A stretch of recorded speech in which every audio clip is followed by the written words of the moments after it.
Hi, this is Rebecca Rogers with Focus on America. For those of you who may not know, Focus on America is a grassroots organization formed to promote individual liberty, family values, and the U.S. Constitution by actively participating in the political process. Focus on America is inspired and compelled by our forefathers, men who risk everything to ensure our freedoms. We encourage Americans to be informed members of their communities, to recruit and develop candidates to restore God given, constitutionally guaranteed liberties, and to replace elected officials who do not represent their constituency or American values. We meet the third Saturday of each month. We host numerous special events like the recent Alabama gubernatorial debate. You can find more information about us at focusonamerica.us. We have a public and private Facebook page, Instagram account, YouTube, and coming soon, this will also be on Rumble, where you'll be able to listen to our podcast and share them with your liberty loving friends and family. Today, I'm honored to have Les Hogan with us. He is a candidate for State House District 91. I want to tell you a little bit about him, then I'll hand it over to him and he will be able to share his heart, his thoughts, where he wants to go, and we'll get into some of the questions. Les, so that you know, we believe in being open, honest, and direct, like I know you do. Hence the name of our podcast, Jump Right In. So we're not going to sugarcoat anything. We're just going to get past the touch points, ask you the hard questions. I know you're ready for them, and we'll get started. So Les Hogan was born in Enterprise, and he was reared in Level Plains, Alabama. His father, retired CW4 Roger W. Hogan, served as a UH-1 and UH-60 flight instructor, and his mother, Brenda Thomas Hogan, worked with the United States Postal Service until she retired to care for her grandchildren. He's the grandson of the late CW4 Bobby Wayne Hogan, and Zeta, I'm not sure I'm saying that right, Zeta Hogan, the late Claude Thomas, who was a World War II veteran, and Mary Lou Kane Shira. He graduated from Enterprise High School in 1993. He graduated from the University of Alabama at Birmingham with a degree in occupational therapy. In 2003, he earned his nursing home administrator's license. Throughout his 22-year healthcare career, he served as a multi-facility rehab director and administrator, where his teams have achieved corporate, state, and national quality awards. His current nursing center earned the 2020 Award of Excellence. He served in the Alabama Army National Guard from 1996 to 2004 as a combat medic. He is currently pursuing his Master of Business Administration from the University of North Alabama. He has been living his best life for the past 7 years with his loving, supportive, and beautiful wife, Stacy Peacock Hogan of Enterprise, Alabama. They have a beautiful blended family of 5 children: Ella, Caleb, Hub, Connor, and John David. He and his family serve in worship at Hillcrest Baptist Church in Enterprise. He is a volunteer coach with the Enterprise Department of Leisure Services, where he's had the opportunity to mentor over 500 children. He enjoys officiating, attending sporting events, fishing, hunting, and playing disc golf during his spare time. So by definition, he believes that a representative should act or speak for the people they represent. He desires to serve the people of District 91. The current world situation demands someone courageous that will fight back for the people they serve. Les and his team will fight back against policies that erode individual liberties, rights, and freedom. So Les, why don't you tell us why now? Why are you running for office? Why is this time different than the others? What compelled you to do this? Like a lot of us across the state of Alabama and the United States, the pandemic kind of re-sparked an interest in the policies and politics that are occurring that affect everyday citizens. I think a lot of, myself, I can say I became complacent over the years, just going to work, coming home, taking care of my family. And then when the pandemic hit, we saw how the government actually has more control, or we've given the government more control than they deserve. And we've got to, as I say, fight back to regain our rights, life, liberty, and the pursuit of happiness for all citizens in the state of Alabama. So I'm assuming you have your family's support on this, because there's a lot ahead for you guys when you're elected. How did your family feel about that? we spent a lot of time definitely talking about it, praying about it, talking to our friends. We understood, the things that could possibly happen to us while we were running for campaign. We've talked to people who served in our state offices before, and they've given us a lot of insight into what can be expected. And, we got in this fight late. We got in basically on the day before the final day of qualifying. So we spent a lot of time before we finally made the decision. And, yes, my wife is 100% supportive of it. Our children are supportive of it. And we look forward to seeing what changes we can help make for the families in District 91. If you could change just one thing right now, what would that change be?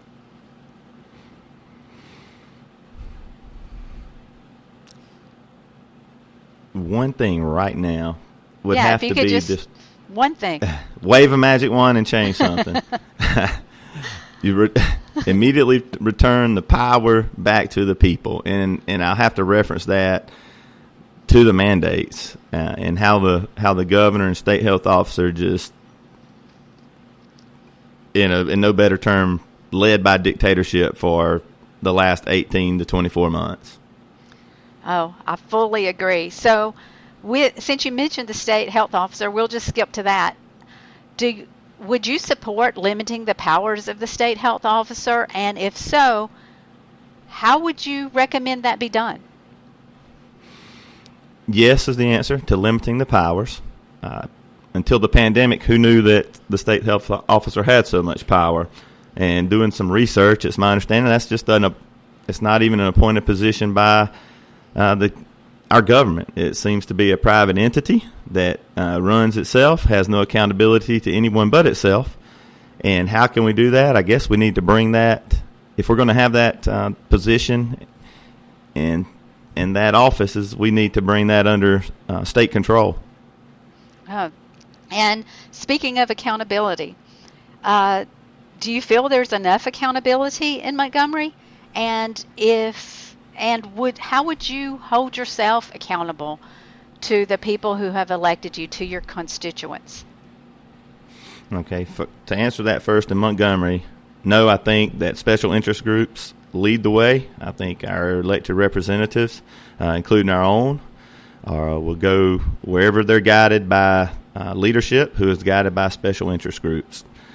For myself, I am currently surrounded and will continue to surround myself with people who will hold me accountable. We don't get PAC money. We are, like I said, late in the game. We are not looking for PAC money. We have individual support.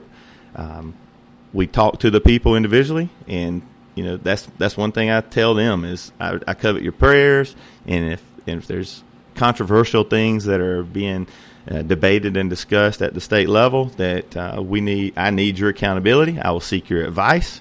We have a group of parents and teachers that I reach out to that have been reading bills that affect the schools and education.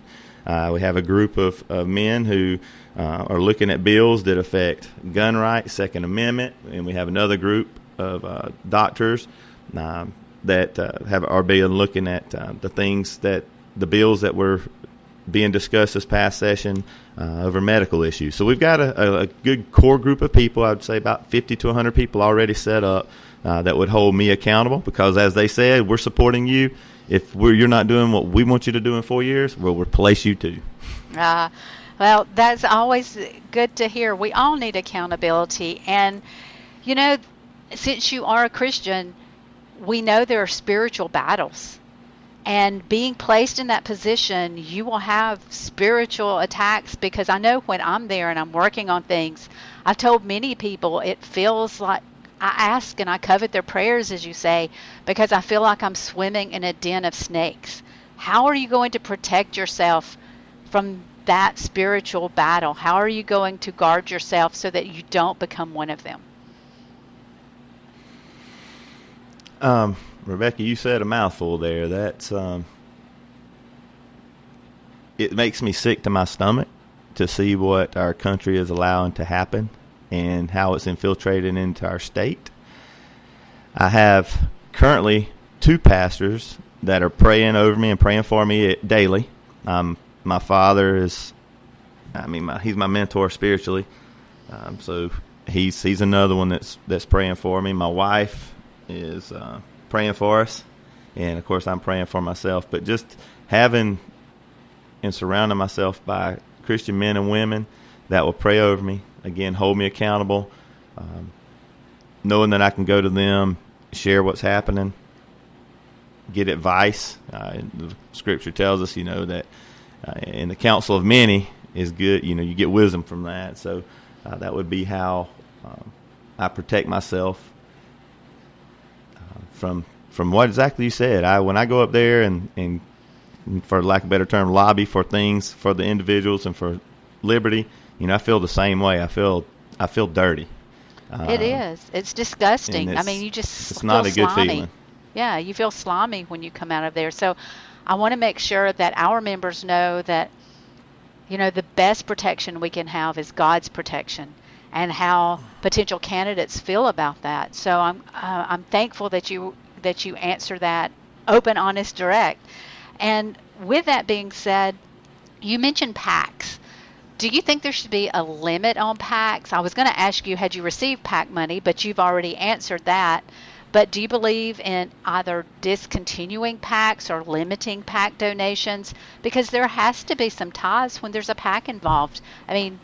Why else would they do it?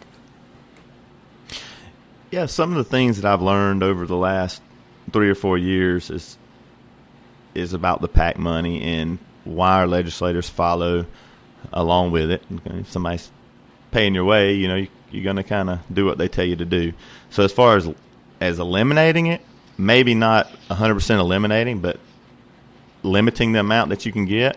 Because while we know there's some PACs that we would consider bad, I'm sure that there's some PACs out there that are for Constitution or for liberty, and you wouldn't want to take their ability to support a good candidate away either. But I don't have any PAC money. I've not been reached by any, been reached out to by any PACs to be given any money. One thing that I do have to say is I've learned this as well, is that people don't get involved. There wouldn't be PAC money if the people would be involved and support a good candidate and support a life and liberty and patriot candidate. You wouldn't have to have PAC money because the individuals could support a candidate and give them much money as they needed to run ads, run campaigns, and things of that nature. You're absolutely right. And people think about, and I see this a lot.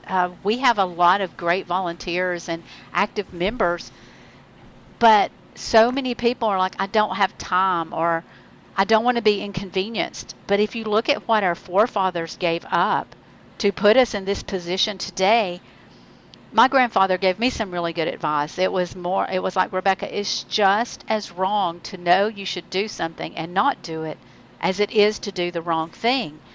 And I want to leave a legacy for my children, my grandchildren, and stand for freedoms, because if we're not willing to be inconvenienced today, we're going to have no conveniences left tomorrow. And I'm sure you feel the same way. Yeah. And I think I shared that with you a little earlier. I was just cruising through life, work, church, family. You work, church, family, church, work. It just that's what it was. And we send people to Montgomery that we think represent us, and then we start researching and we find out that they're not. And it is an inconvenience. We've sat with a group of men and in prayer over our representative and our state and our country during the pandemic.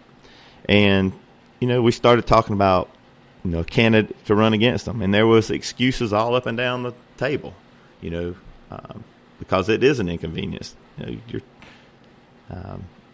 But, it's like you said, if not, my wife tells me, if you're not you, then who?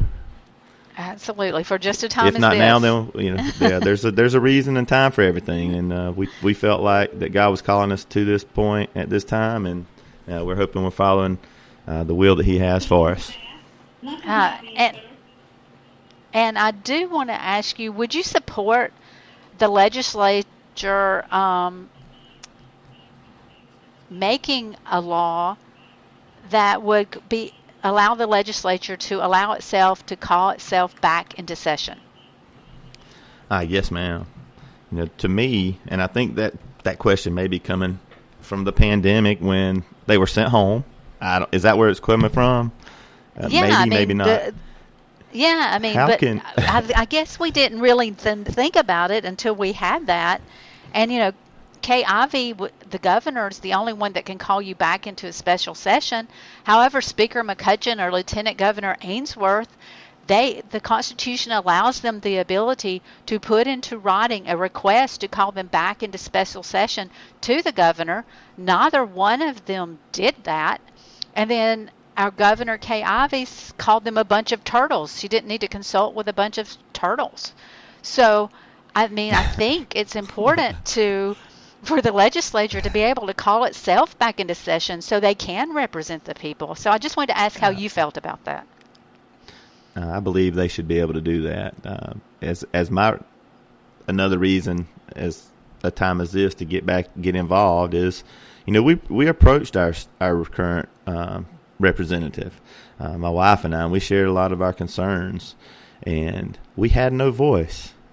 There was no voice, and not once did he ever make a public statement. Never once did he make a public post on Facebook or any social media site that he was against it. He didn't raise a fight. He didn't raise a ruckus. And it's very frustrating that, and I don't know that any of our elected officials did. It was right during the middle of a session, if I remember correctly, in February and March. The legislators were sent home and never called back. And I don't understand why the people of Alabama were not represented by their legislators during a pandemic. It turned strictly into, I call it a dictatorship. I've heard other people call it tyrannical power. But however you want to look at it, it turned into two people making all the decisions for the state of Alabama. Absolutely. And I don't think that's right. I agree with you. Our members agree with you. We were meeting during the so-called pandemic, no social distancing, no masking, and it became a church, a fellowship, because they felt like they had nowhere to go. There wasn't a safe place. And so that's how Focus on America was actually born. So do you believe that Montgomery is corrupt? Yes.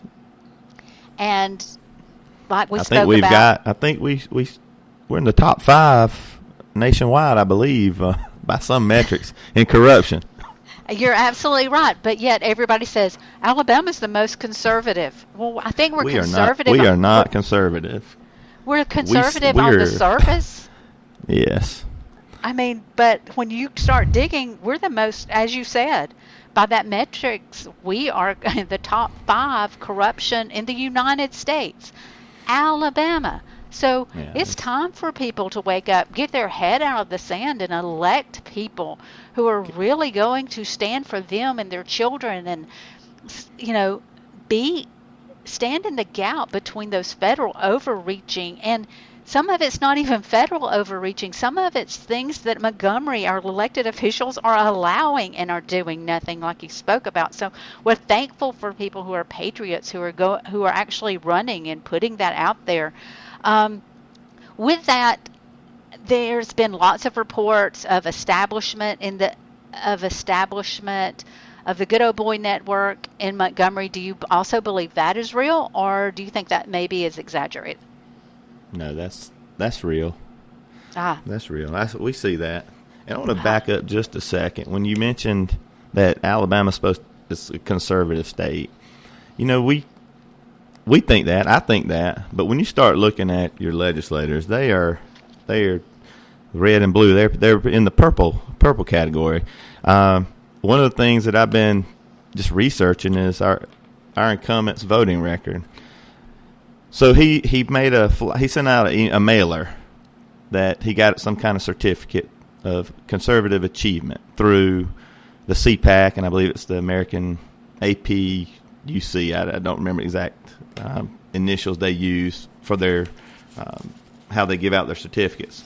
So I had known his voting record was for the last 4 years was like a 67%. Like his first year was 50%, his second year was 70 or 67, and then in 2021, which I believe was a shortened session anyway, somehow he hit 80%. So I called CPAC and I said, why are we giving certificates for an 80% record? Have we dumbed down conservatism that much? And the guy on the phone laughed and he said, that is the lowest level of certificate we can give out.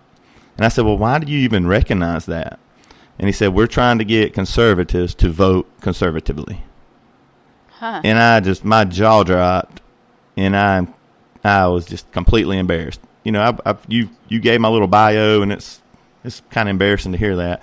But we've won multiple awards in the companies that I've worked for, state, national, corporate, and I've never scored an 80 and won an award. I promise you that. If I brought home an 80 on a test at my house, my dad would put me at the table every night, and we would study it until I got a 92, because back then you had to make a 92 to get an A.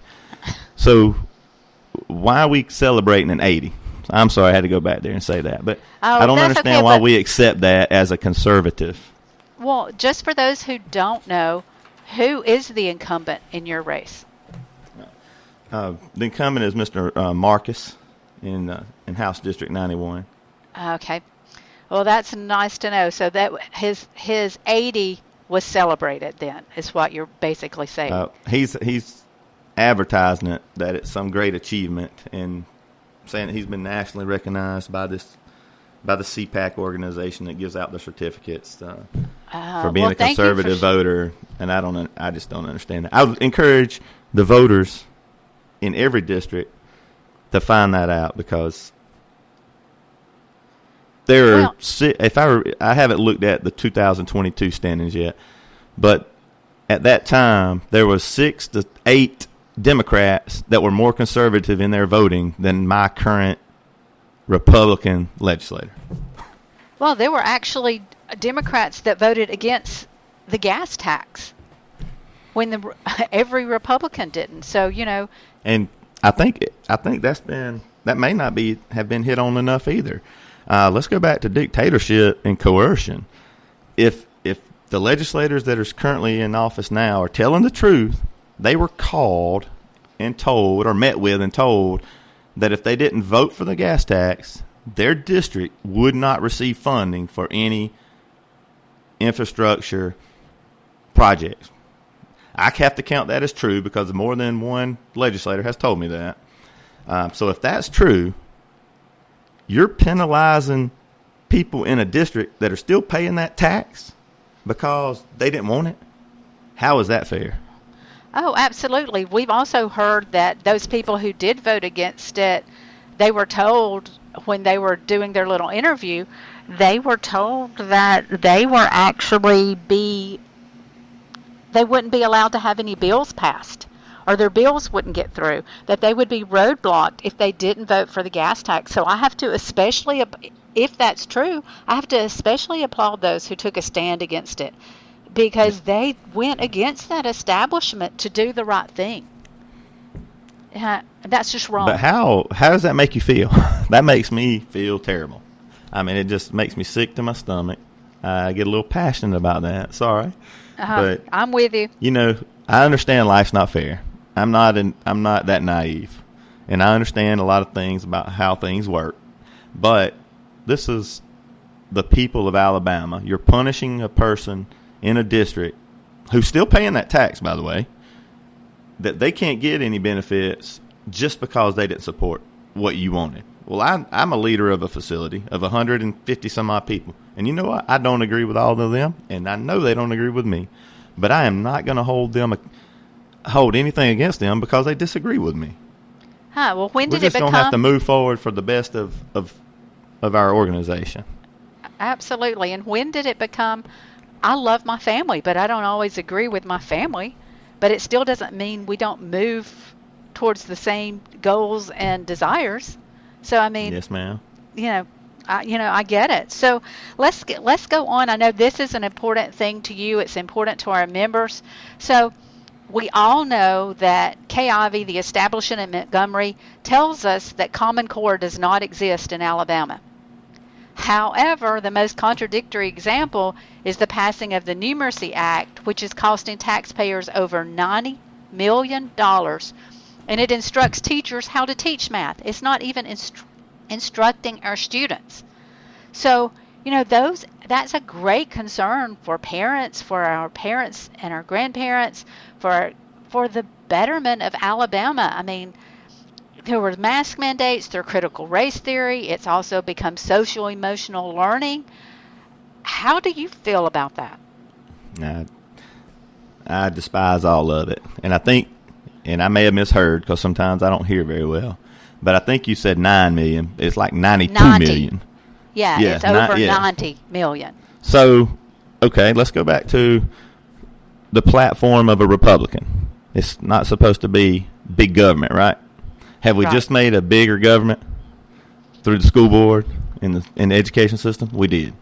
So to address that, Common Core, my wife's a school teacher. So I talked to her about it, when we started running this race and having talking points. And I said, well, tell me what you thought about it when you heard Common Core, 20 years ago or 15 years ago. She said, we thought it was the best thing ever. Everybody'd be on the same page. A student can come from this school to that school, and they'd be all at the same level. She said, but now I know that's not what it is. So we hate that. We hate Common Core. We understand that Common Core is part of an indoctrination through the school system, through your education system. We've seen it just in our own state take us from middle of the pack down to the bottom of the barrel. I think 52nd in some cases, 45th in some other places. I don't have all those numbers in front of it. We're not good in education. You mentioned critical race theory and social emotional learning. That's just other ways, in my opinion, that the education system is indoctrinating children, and they're pitting each other one against another. And I don't understand why we're doing that to children. Well, I do, because I have that bigger picture like you do, Miss Rebecca. We see the spiritual aspect of things and understand what's happening, but we have to, get control of that. I've heard some of our gubernatorial candidates speaking about having our tax dollars follow the child. I 100% support school choice. I like that we could put in where the money follows the child. To the school of their choice, where the parents are making the decisions. I think I think you mentioned masking of children. That was one of the things. I went before our school board and pleaded with them to let the parents decide if they wanted to mask their children or not, and they turned it down. Later to find out, it seemed like the only way they could receive that, I believe it was ARPA money, from the government, was if they had policies in place for COVID. And I think our school district got between $8 and $12 million because they put masks on our kids. It's pretty embarrassing that they sold out our kids for money. I also think that if the money follows the kids, then we're going to create some competition in the education system. And it seems like, in doing some research, that the education system, K through 12, is the only industry that there's not competition in. I live in this neighborhood, I have to go to this school. Well, that school can be terrible, and there's no accountability to it. But, hey, if I could go next door to where that school's good, well, maybe this school that I'm skipping through might tighten their processes up and get better. So that would create some market competition. And I know I got on a soapbox there, but... Well, that's okay. We wanted you to get beyond those touch points. So that's exactly what this is for. And,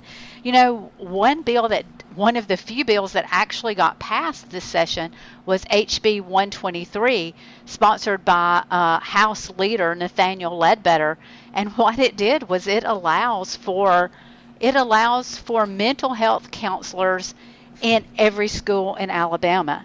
And, on the surface, most people would say, oh, that sounds really good. We want to get children help if they need it, which is true. However, we also had to fight back to make sure that we were able to parents had an option. It was a late night amendment that was added to that, and it allowed parents have to opt in, but only up to the age of 14. So that means 14 and older under special circumstances. You don't even have to have the parents involved, that you can set it up so DHR can come in and talk to your children. Other people can talk to your children without any parental notification until maybe it's too late. I don't know about you, but when I was in middle school in those formative years, I mean, I love my parents. I had great parents, but they were mean because they wouldn't let me do what I wanted to. So I think we are taking away from the family. Yes, we need to protect our children, but we passed a law that just opens the door to more social emotional learning, more mental health counseling without parental consent. Right. I 100% agree. The power, our country and our state, we're focused on our state. So our state is becoming a government state. The government is raising our kids. That's a problem. I don't want the government teaching my kids what's right and wrong. I mean, just like you just mentioned, I got a teenage boy, You take his phone away from him, he thinks it's the end of the world. Dude, we're here to protect you, to teach you, to mentor you, to mold you, to be a good citizen and a man. I'm not here for your social and emotional learning, and I'm not here for any other reason but to make you a productive citizen. That mental health counselors in the school, if you get a good one, maybe they can make some positive changes for a child. But what in the ultimate end do I foresee happening? It's just another paycheck on a payroll for the school system, which the burden comes back to who? The taxpayer. Absolutely. And going to that, we have the National Association of State Budget Officers in the state of Alabama in fiscal year 2021 had expenditures of over $31 billion. Reportedly, there will be a $1.3 billion surplus, and the taxes are still rising. What do you propose the state do with this excess funding? And before you answer that, I want to make our listeners aware of an amendment that's coming up, again sponsored by Nathaniel Ledbetter, that would allow the state to borrow over $80 million to fund our state parks. Now, I love state parks. I live between two beautiful state parks. Yes, they should be ran as a business.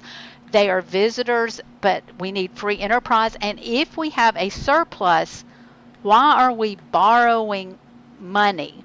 So back to it, what would you propose we do with this excess funding? Excess funding, I would first think you have to say, where did that money come from? Well, it came from the taxpayer. So we should be giving it back to the taxpayer.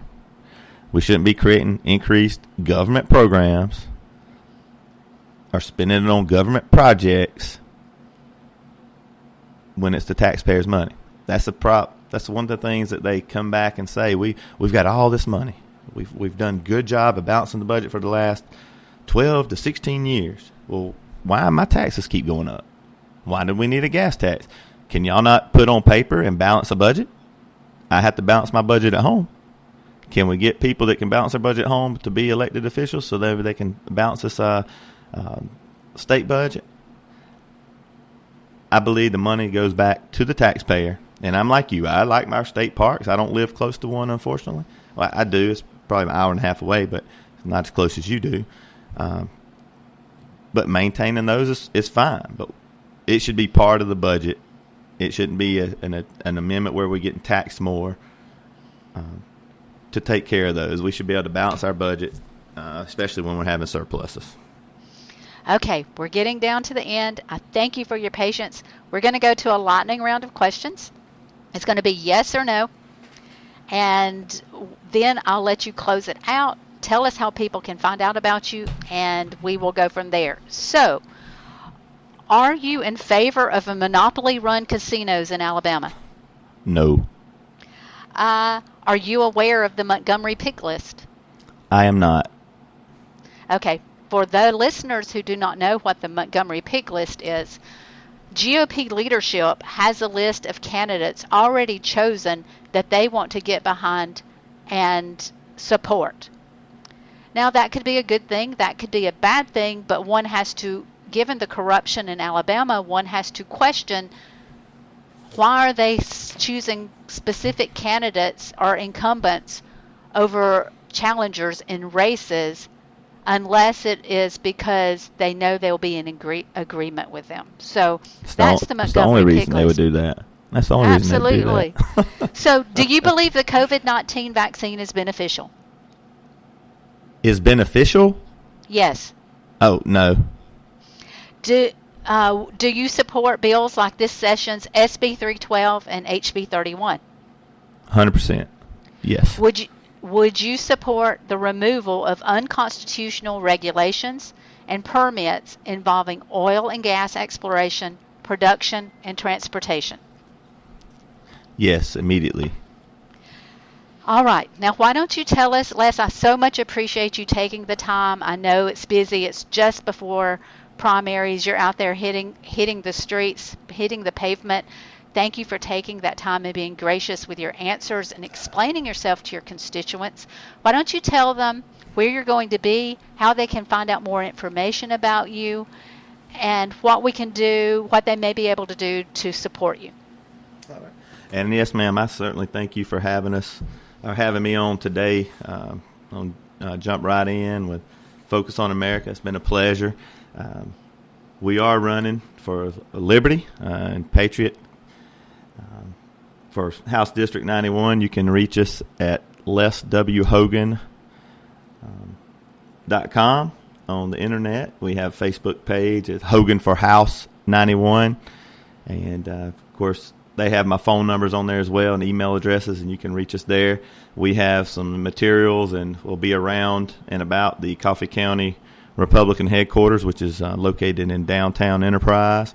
And you'll see us moving around your neighborhoods and communities, continuing to do that over the next few weeks as we move into the election cycle. And we certainly would ask for you to do your research, and we think you would find us an appealing candidate that would represent the individual and not the special interest groups in Montgomery. So we do ask you to vote for Les Hogan on May 24th, and thank you so much for your time. Absolutely, and we'll be praying for you and your family and wish you the best of luck on May 24th, and everything that you choose that God puts before you, we know you'll be blessed in it. Hope you guys have a great time and stay safe out there while you campaign. No, thank you, ma'am. Thank you. Have a good one. You too.